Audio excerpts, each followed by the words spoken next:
Hey everyone, Technomentary here. In today's video, I'm going to show you how to fix an Android phone touchscreen not responding by following these simple steps. So let's get started. So usually if you're having this issue, you want to go ahead and force restart the phone.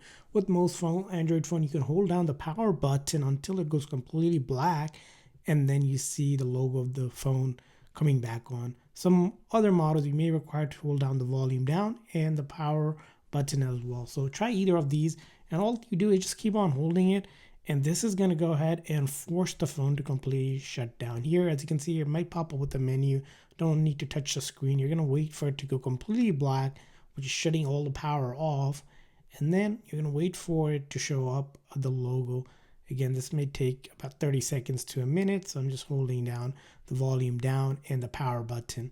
Like I said, sometimes you may have to hold down the volume up and the power button, or just the power button by itself, depending on your Android phone model that you have. And once you see the logo come up, it means the phone has completely shut down and it's restarting again or reloading the code, known as a forced restart. This method is safe. It will not delete any of your data.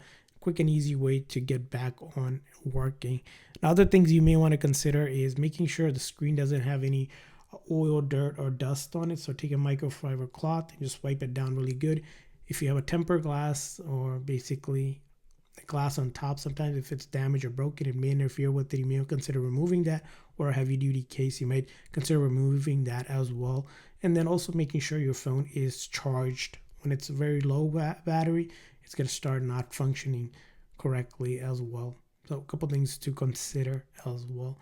And to prevent this issue from happening again, always make sure that you update your phone software. So in your setting, you're going to go down to software update and check if there is an update, and if there is, go ahead and update to the latest version. And I hope this video was helpful, so please consider the like and subscribe button, and thanks for watching.